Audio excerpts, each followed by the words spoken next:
I'm going to kick this off. I'm going to ask you, John, first and foremost, do you remember your first ever experience of playing golf? I don't remember my first ever experience of golf, but I do remember my first round of golf. And it was like, it was a stereotypical hacking round a council golf course with a couple of my mates, no idea what to do, not dressed in golf clothes, just trying to figure it out. But I got the bug straight away doing it. But no, I mean, I kind of started golf a little bit later, probably my kind of late 20s. So it was about 2021, just towards the end of lockdown. Um, and but yeah, like I wish I could say I was one of those people that started off when I was 6 or 8 and joined a club, played the junior comps, and just immersed in golf. But I wasn't. But I found it later in life, which I think is why it is to me what it is now.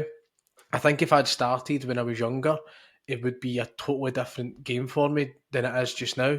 Like it all kind of the timing and how I came into golf was, I mean, I suppose you could say it was kind of meant to happen that way, but would I have the same love for it if I'd been playing and getting lessons since I was young? Maybe not, but yeah, first ever round. My mate went and bought a starter pack, £300 golf set, basically, and I went and chapped my grandpa's door because I remember when he retired, he had got himself fitted for some clubs, so I knew he had some nice clubs. I went and chapped him up, and can I get a wee shot of your clubs to go and play? But you know what? See, as soon as I knew I was getting the clubs and I was going to start playing, like I literally got so immersed in it. I started watching golf content. I started, trying to price up this, price up that, figure out where the good golf courses are, trying to remind myself who the good golfers were as well, and I ended up by the time when we went to play the first round, I probably knew. I don't know. I mean, I knew a lot about golf, put it that way, or at least I thought I did. When I look back now, it was nothing. But like I really, really immersed myself in before I went to play, so I really built up the excitement before the first round.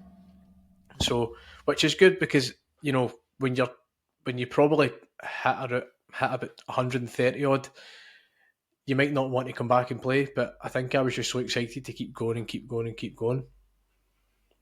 Are you the sort of person who, because I'm quite an all-in sort of person, right? So if I latch on to something and I really love it and I've got hooked on it, whether it's addictive personality or whatever you want to call it, and then I just kind of go all at it. So are you like that? Or is there, what was it, would you say, about golf, I suppose, is the question that really hooked you in?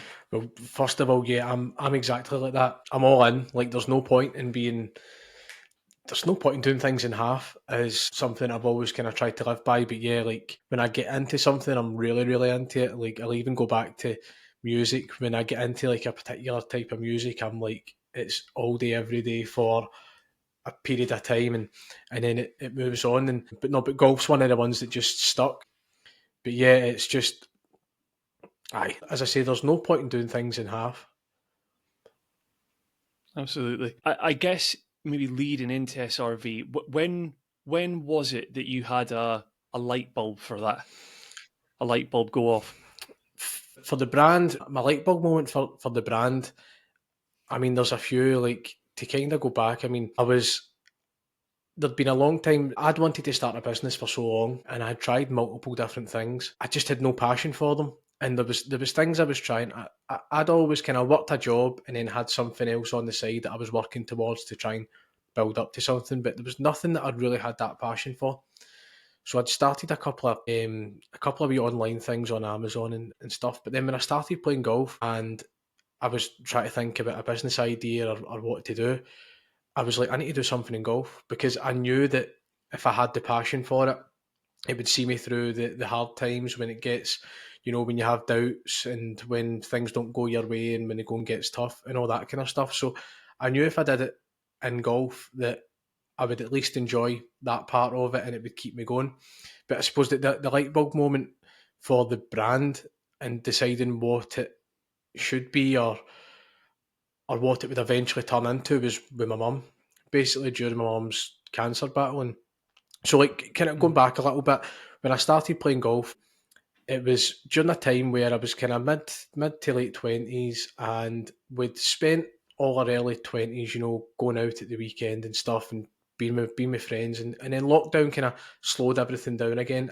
I'd also been playing football before that, but then lockdown put a stop to everything, and a lot of things changed. And obviously, you were looking at being a bit more active and trying to focus a bit on your mental health and keeping fit and healthy. And so it all kind of happened at the one time, and my mum's cancer started to get quite bad just as I started playing golf. So I mean, probably a few rounds in, and I played a nice golf course, and I thought this is just like it totally switches you off because there's so much going on in my personal life at the time, and a really busy work life and all that. So the light bulb moment really was just realizing how good it was for me, how much it was an escape. Shall we talk a bit about your mum? Because I personally feel like, ultimately, resilience and overcoming adversity is something which is very central to my brand. And it's clearly very central to your brand. And you've just referenced it yourself, but your mum has been and continues to be an inspiration for what you do now. Yeah, 100%, mate, 100%. I mean, she's the reason that the brand became what it was is purely because of her. She was the most, she was the strongest person I've ever met, and she was genuinely one of these people who everywhere she went, she lit up the room. She was quite famous for having more friends than hot dinners, and all that kind of thing. And like everybody was involved. But like one of the things that I kind of remember, and this was also around about the time when I was trying to come up with the idea for the brand. My mum she'd just been on holiday with us, and she was at this point she'd cancer in her, so she'd secondary breast cancer, and it spread to her back and her bones, but it was really causing her pain in her back, and it was kind of debilitating her. She couldn't walk very well, but we managed to get her out on holiday with us, and she kind of you know, hobbled around with her little walker, and she was on the scooter and stuff, and she never, it never got her down. It never got her down once. And she just wanted to be there because my daughter was there, and it was the first holiday with my daughter. And she just wanted to be there, and she was just so strong and happy throughout it. But what actually happened was when we got back about a week later, she kind of really went downhill. She lost vision in her eye closed over, and she literally couldn't walk. She could hold herself up to try and get onto something to get to the toilet and stuff, but she really, really went downhill from that point. And at this point, she'd already had her secondary diagnosis about 4 years previous to that, and the kind of life expectancy for her diagnosis was about 4 years maximum. Um, and at this point, obviously we were terrified, and we knew my mum would have been terrified as well. But she went to the Beatson in Glasgow to get some care in there and to get looked after. And I remember driving to the hospital, and we had just came back, and she had already been in hospital. So this is the first time I was going to see her. And I mean, I'm walking in there, and I'm expecting to see this broken shell of a woman.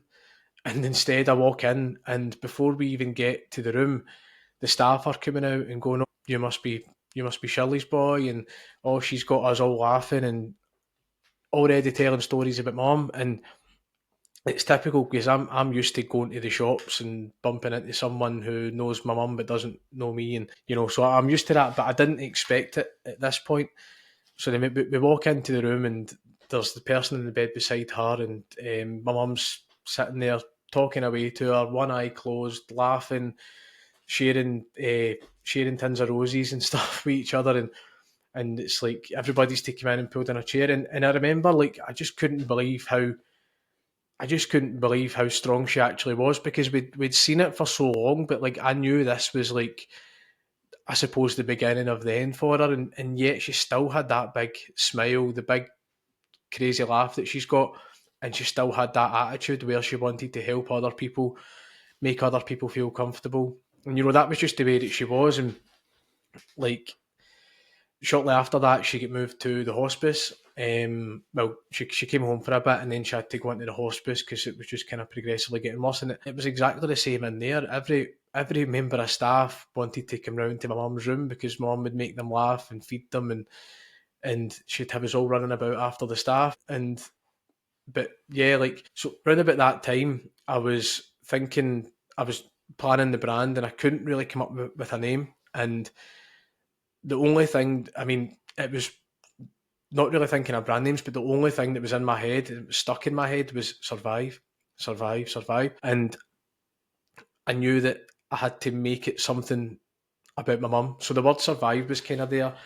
And then I was thinking, well, my mum's striving. So like she's trying to strive, and I had strive, I had survive, and the three common letters in that were SRV. And then I started looking into what other words you could get from SRV, and straight away it was strength, resilience, virtue, which was my mum personified. That was just my mum. And so I asked her about it and said, "What do you think?" And she was like, "Yeah, that'll do for me. That'll do for me." And so that sealed the deal. That sealed the deal. So obviously with that, I mean, I knew that making the brand, as I said, it needs to be something that I'm passionate about. And seeing the care that she was given at the Beatson and from various different charities throughout the full experience, but especially kind of towards the end, is when you really realised how incredible these people are and how incredible these charities are. So I knew we had to Mm. do something to give back to them. Have you read or heard of a book called Start with Why by Simon Sinek? I haven't, no, but I'll need to give that a try. The central message that he gives is, so he's a really famous speaker. He's like got one of the most watched TED Talks of all time.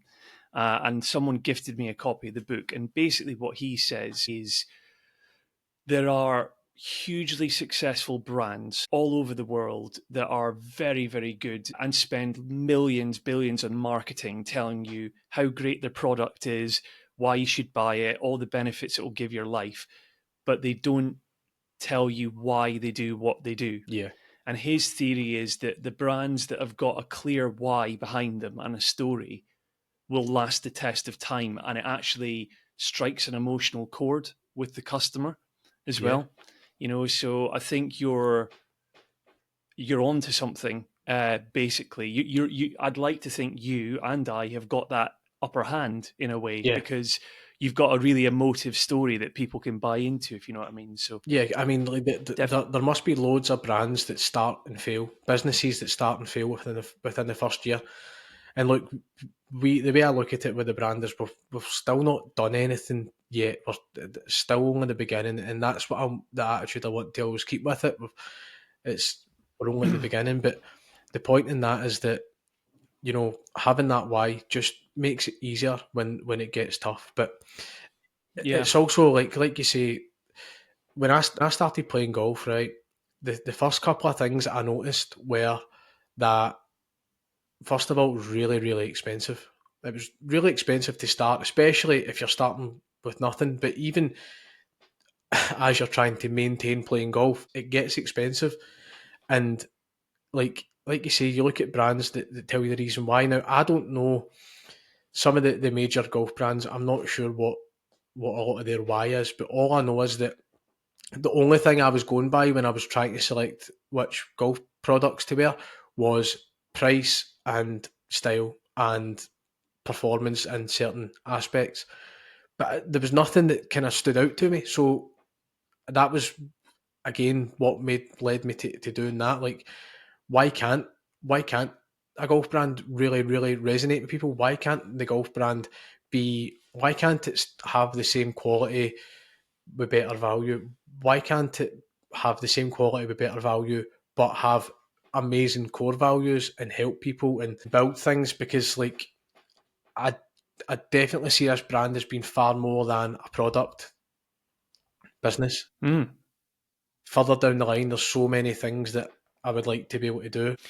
So I'm conscious that I've almost made you, and like I've led us down a path where we've almost danced around SRV Golf. We've talked a wee bit about it, but do you just want to tell us, what do we need to know? What's what do you do? What are your products? What's your offering? Yeah, right. So SRB Golf is basically a golf brand that stands for strength, resilience, virtue. Right, it's the embodiment of my mum. That was the reason that I started the brand. But the main product that we sell is a golf glove, and one of the main kind of things about that is that for every single product that we sell, £1 goes to cancer and mental health charities.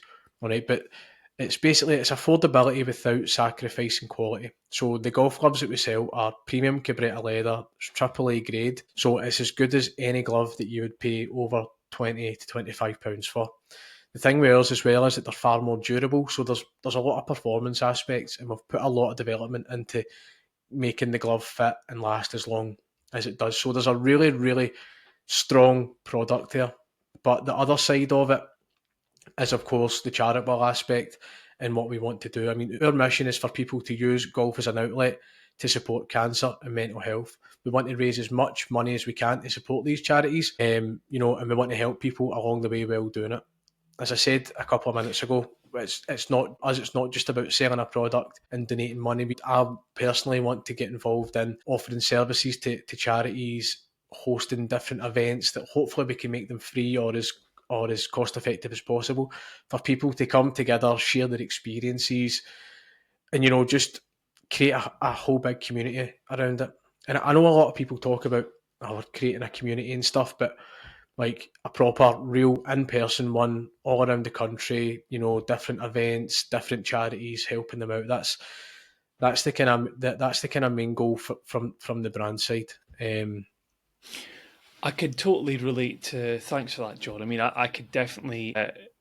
I can relate to quite a number of things you just said there, but this point on community, I'm in the same boat in a way. I think it takes time to build one, and in reality, it's a word that gets used a lot, isn't Yeah. it? But I think because how long has SRV been going now? Did you So say? we started selling in October 2023. Okay. So, I mean, I'll ask you a bit more in a minute about kind of, looking back on what's now like a year and a half in Yeah. business, kind of what have been your successes, what are the things you're most proud of, and maybe even I'll ask you as well, like, I dare say that your strength, resilience, and virtue has actually developed quite a lot within the last year and a Yeah. half because it's hard running a Yeah. business, isn't it? For sure. But whilst you've got a day job as well, let's not Yeah. forget. Yeah.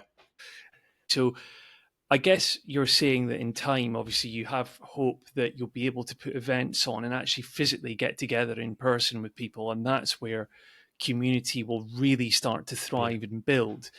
But I dare say that in the year and a half you've been going, and I know from things you've told me before, and anyone that can go on your SRV Instagram can see, you've built up a network of people that are really, ambassadors for your brand. And I guess where I'm going is, if you're saying that SRV stands for using golf as an outlet to basically overcome these challenges in life, have you got any particularly like sort of striking, compelling stories of people that you've come across that have really validated that?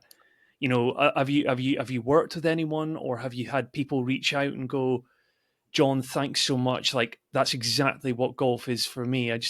I wonder if you've got any stories that you've come across. Yeah. Like a couple of examples. I mean, yourself was one of them. I mean, you remember when you reached out, when you kind of messaged me after you heard a bit of the story.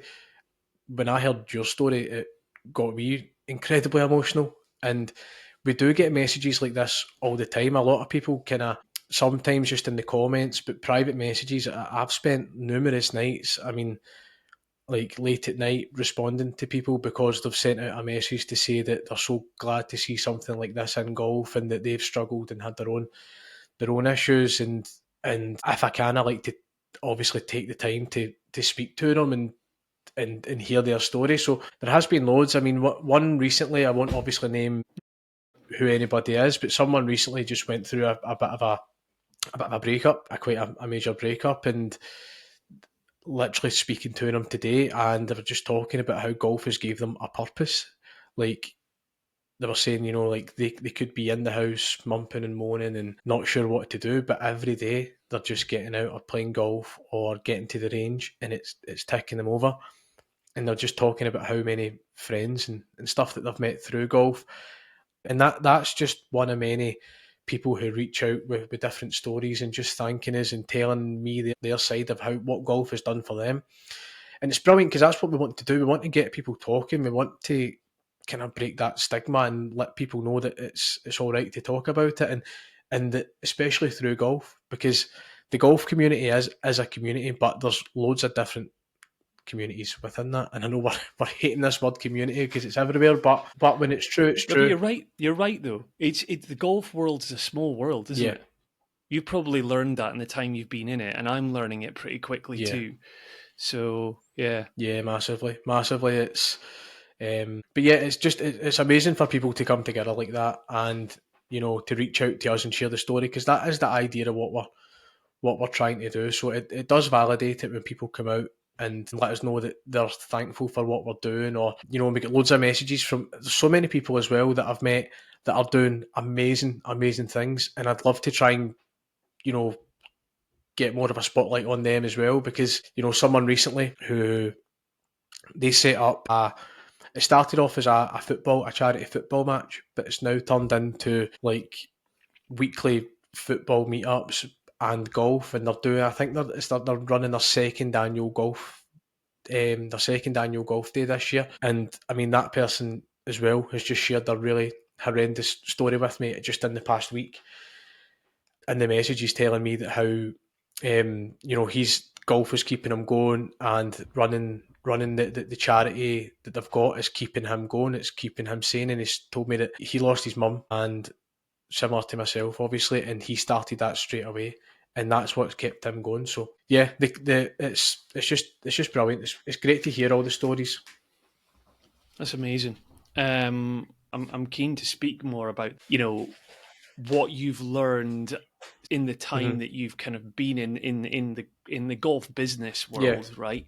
Uh, Operating in the golf business environment is quite tough, I would imagine, because you're competing against other big established brands who sell the same or very similar products to what you do. So let's first start with, how have you found it, like trying to just make a breakthrough in that industry?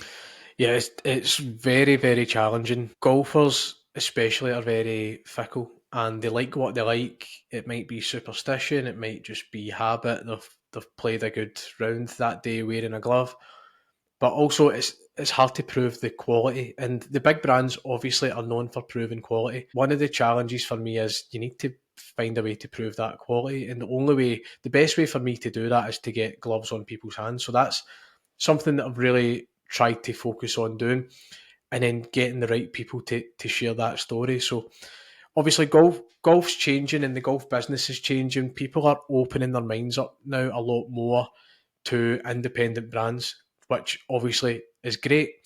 Even pro shops and stuff like that. Like obviously for me, a massive goal for me is to be in pro shops, be in high end pro shops. Maybe be stocked in some of the major retailers. But the challenges that you've got in that sense is that the big brands' margins are crazy. They've got crazy margins, but we're able to. But at the same time, we don't have the big overheads that the big brands have got. So Mm. that makes it a lot easier. And also, I feel like as an independent brand, there's a lot more freedom of expression and how you want to market it or how you want to position yourself. For example, Titleist or whatever, they might not want to speak on a particular subject in case it alienates a massive part of their customer base, or they think, oh, it's this or it's that. But we're in the position where we are creating ourselves as we grow. People are a part of that, so it's great to be able to actually listen to the people who are wearing the gloves and supporting the brand, and they can kind of give feedback on what we're doing or make suggestions, and it does create that different feeling for a golfer. And it's one of the things where people always say, people buy people. So if you can tell the story right and people understand that you have, because we've got a really strong USP, I think, and people really buy into that. And our USP is something that obviously it does affect, unfortunately, most people these days. So it's about changing people's minds and changing people's perspectives on the actual quality of the product, because telling the story, people really engage with the story, and some people really really love it, and some people it wouldn't affect whether they use us or not. They're looking for performance, but so that's where the getting the product on people's hands comes into it, because genuinely, like 99.9% of people have come back and and absolutely loved it.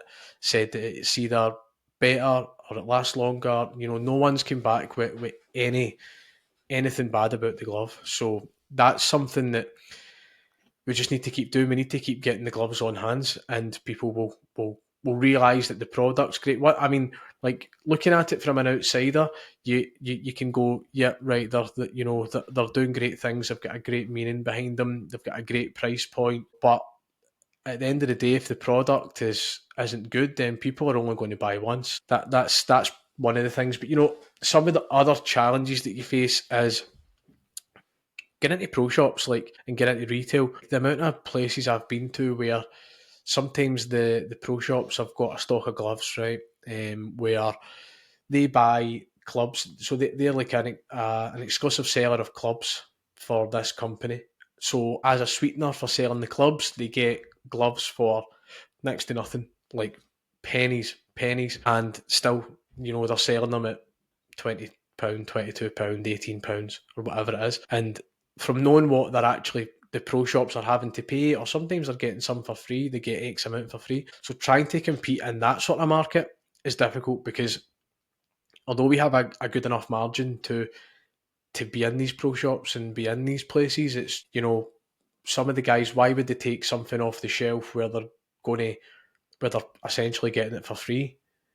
Why would they remove that and sell my product instead of them? Because although I'm saying, the story of the brand and what we're trying to do has great meaning for people, but not all the time. With pro shops, it's about margins, it's profit, it's business, and Mm. so that's it. So but in saying that, we are in, I think we've got 4 separate stockists now, so there's no reason why others won't join in on that. But so that's one of the things that's been quite difficult to navigate. But we're finding ways to get around about that. What's your kind of product range at the moment? So gloves obviously is the big one, but Yeah. hats, other what have you got at the moment, and what's the plans for the future? Yeah, so obviously the main product, the flagship product, is the Cabretta leather glove. Okay, so we've got 2 different versions of that. We've got the original blue logo and we've got the white logo one, which just looks really, really sleek. And the white one's actually becoming a bit more popular than the original one that we set out with. But these are the flagship products, and we are essentially a glove brand. So from that, we need to add to the glove range. So ideally, we want to have kind of different tiers. So we'd like to have a kind of entry level glove for new golfers who maybe aren't sure, maybe don't want to spend as much money, or maybe don't realise the benefits of using a Cabretta leather glove to, for example, a synthetic leather glove. So we'd like to have an entry level glove for that. What we'd also like to do is add more of a kind of tour player's glove. So the glove we've got just now, it's kind of built for durability. It really, it literally is it's the most suitable glove for every level of golfer. We've got professionals that wear them playing in tournaments and love them. We've got, and they'll also maybe use a glove for training because it will last so much longer. That's one of the main kind of aspects of them, is that they're so durable. So we've got long drive champions who will use them because when they practice, they'll usually go through a glove every 1 or 2 sessions because they're gripping it so hard, they're swinging so fast. Whereas we're fixing those problems with how durable our gloves are. But in the same sense, an entry level golfer could easily wear this and get all the benefits that the pros can, and that's where we kind of try and position it. But to add to that, we would like to add maybe a thinner glove where you are just going to get that maximum feel. You won't get the durability like you don't get in, like, the tours players gloves at the moment. But we want to get that next level because we do want to see some Mm. SRV golf gloves playing at the Masters next year. So we do need to get that one done. But yeah, we want to add to the range as well. Rain gloves, winter gloves, and kids gloves, because some of the junior golfers that I've met through this are incredible golfers. Like, you seriously not been able to, Yeah, annoyingly good yeah, juniors. Like it not. makes me look and go, Yeah, yeah. annoyingly good. Like, honestly, like some of them that I've met have blew my mind, and I was like, wow, I need to, and like I've went and got like the smallest ladies gloves that we can get, to try and get gloves to fit them. Just so they are kind of underserved in that sense. So I would like to have like a premium juniors glove as well, so that all these aspiring professional junior golfers can feel, you know, so they don't feel like they're having to, you know, they're, as I say, they're underserved. They're struggling to find the things that the pros and that their heroes are wearing. So I want to be able to offer them the same level of quality that the adults and their heroes can wear on the course. Aside from the gloves, but we do have caps as well. You know, we regularly do beanies and hoodies and stuff as well. But yeah, the focus is mainly on the gloves though. I think listening to you talk about the gloves, it's very clear. It's kind of like balls in a way as well. It's like you've got to. There are golfers out there who will be happy to have any glove because like they need to wear Yeah. one, or whereas there's customers who golfers who actually really pay attention to detail, right? Yes. If I'm hearing you right, something you've learned in the last year and a half is preferences of your customer, of golfers, and you're kind of responding to that now by expanding the range. And just so you were saying, you donate some of the proceeds from every sale to, there were two charities you said. So do you want to say a quick word on Yeah. them So and who they are and what they yeah, do? so it's actually four charities, but we're adding a fifth. So at first when we started, so I'll go through them one by one. So Make Seconds Count, which is a secondary breast cancer charity. They're all over the UK, but they were one of the ones that during my mum's cancer battle, kind of before she got really bad. They done so much to look after my mum, and they gave her that sense of community that she needed. So they do, I mean, they fund research, but they also do things like, you know, events, tea days, kind of, you know, coffee and cake mornings and stuff. And all these people get together, and all the people that are involved in charity are incredible. I've met a lot of them, and I've been to a couple of their events, and you know the work they do is amazing, and I know that my mum had a really strong love for them, so that was the first one that we decided to go with. And likewise, sticking with the cancer charities, Macmillan, obviously most people tend to know about Macmillan, and they know how much work they put in, you know, funding research and helping people. So, you know, that's, and they did do a lot for my mum as well at the start. But one of the ones that we've added recently is St Andrew's Hospice, which is the local hospice that my mum spent quite a bit of time at before she passed. And that's, you know, I kind of mentioned them earlier, like the staff in there were just incredible, and they done so much. And honestly, the strength and resilience of those people are a major part of why the brand is what it is. So yeah, and then on the mental health side, we have CMH, which is mainly a Scottish-based mental health charity, and they cover kind of all aspects of mental health. You know, they've got various things that they do. You know, respite help, but they're also one of the kind of first ports of call for people who are maybe struggling. But likewise, like most of them, they do lots of events. But you know, we want to fund them. And the other mental health charity is Chris's House. So they're basically a suicide prevention charity. They offer respite care, and they've got kind of different locations where people who are feeling suicidal can go and attend, and you'll get well looked after. So yeah, these charities are just a lot. Some of them local, some of them national, but yeah, they do amazing work, and it just means a lot to be able to try and help them as much as possible. Yeah, that's great. As I would do with any of my guests, John, I'm going to make sure that in the show notes for this episode, there's links to, do you want to give a call out to where? So I guess you've got an SRV website, you've got an Instagram page. Are those the main places you would encourage my listeners to go and have a look at? Yeah, so srvgolf.com, and then we're on every platform, just at SRV Golf. So you can find us there, and if you go on the website, you can find some information on the charities that we support. And obviously I'll give you some links that we can put in for that go directly to the charity. But of course, any support that comes to us, we'll be supporting them as well. Well, we could probably wrap it up at this point, John. I can't wait for that day when I see one of the big dogs teeing it up at the Masters with an SRV glove on. Rory next year. Wait, just you wait and see. Rory will be wearing an SRV next year.